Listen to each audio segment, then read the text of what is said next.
I don't care what anyone says. People judge you based upon how you look and how they perceive you, and also how you put yourself together and how you show yourself in the world also impacts your confidence.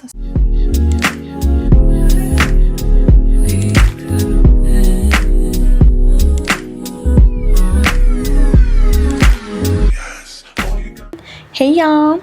So today's video is going to be about how beauty is a currency. Today we are going to talk about 5 ways you can easily elevate your look and level up. Now let's get into it. So the first way we're going to talk about today is going to be keep your nails done. Let's see. You guys see it? Okay. I have been getting Russian manicures for the past 2 years now, and I absolutely love them. They do cost a little bit more, however, they last me about 5 to 6 weeks. My nails are super healthy, they barely chip, they don't break, and it's something that works for me. I choose to get my nails in a more natural style.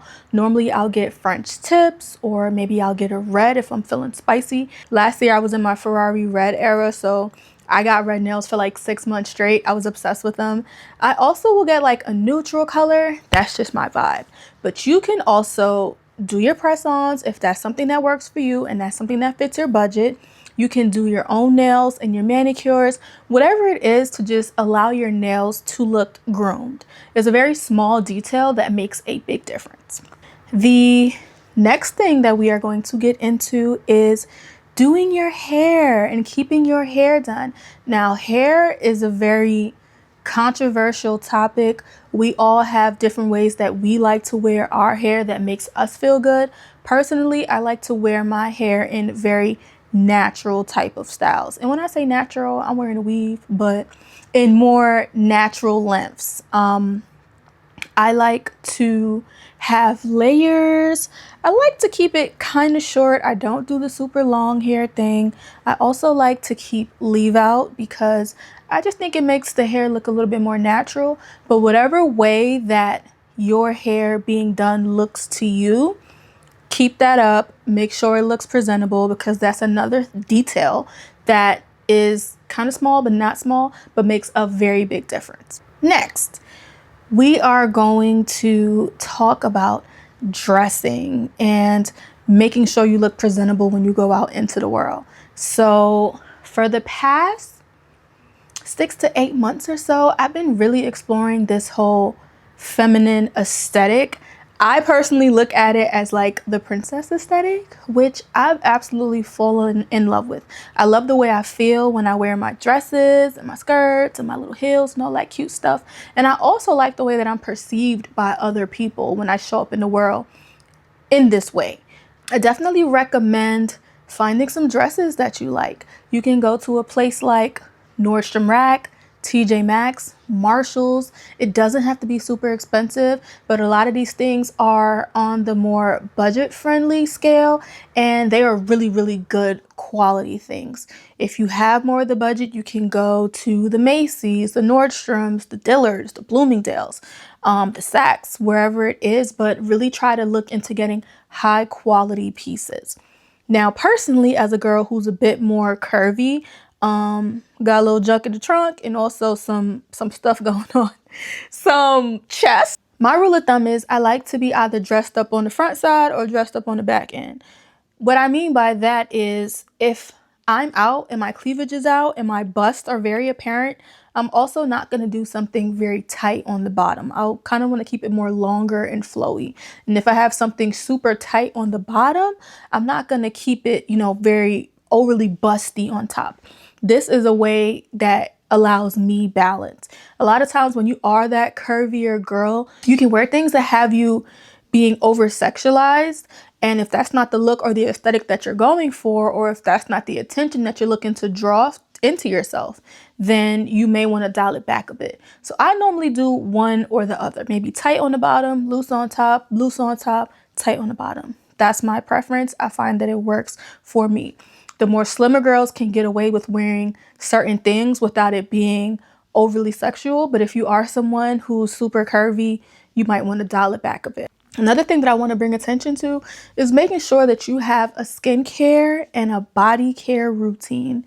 These things are very important. I've been having a skincare routine for as long as I can remember now, and it makes all the difference. And I did go through a time period in my 20s where my forehead was breaking out.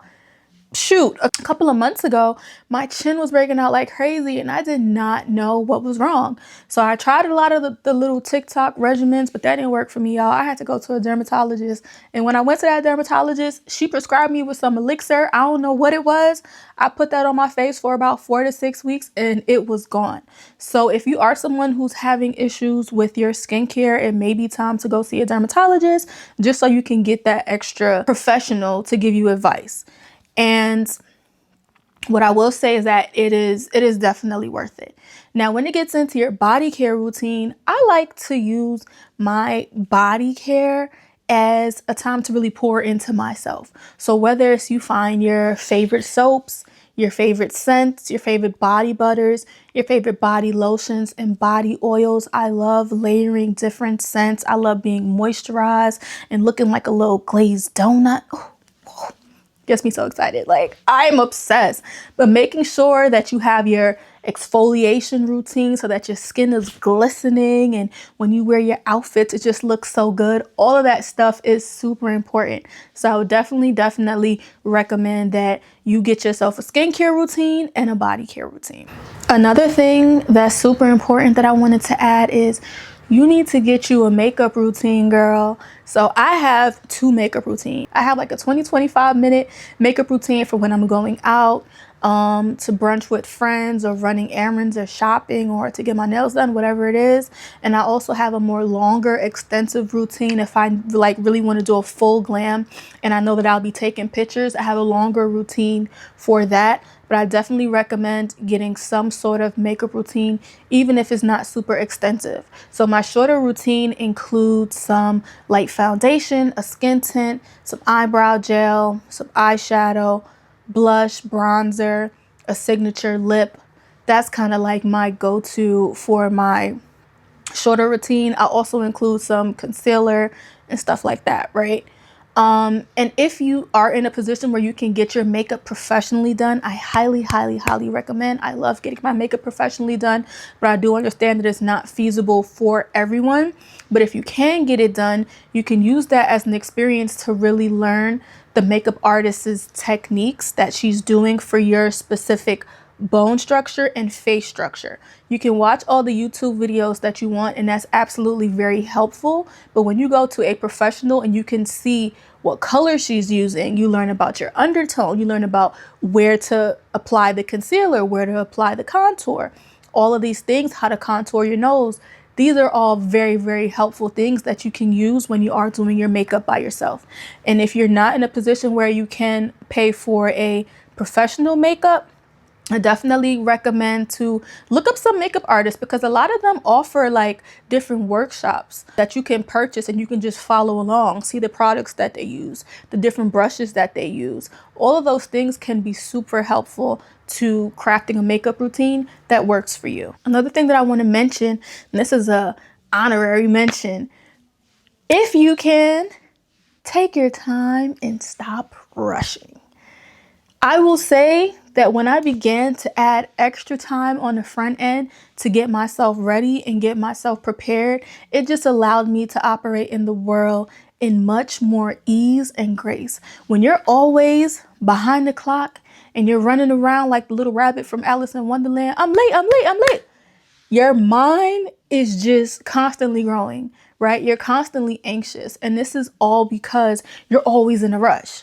But when you allow yourself that extra 30 minutes, you can slap on your body butters, you can take your time and do your makeup, and you operate in the world with a frequency of ease. And that's also what you attract to you. So if you have the capacity to add an extra 30 minutes to you getting dressed, even add an extra 30 minutes in the morning to getting yourself prepared for the day, you will absolutely notice a difference in how the world responds to you and how you're responding to the world, because you're no longer operating from a space of anxiety. You're moving from a space of calmness and it just gives you so more grace as you navigate the world. So I would definitely recommend. Thank you so much for watching my video. Please like and subscribe if you enjoyed it. Also, leave me any comments for any of your elevation little tips or tricks so we can help each other out and keep this community growing. See you in the next video.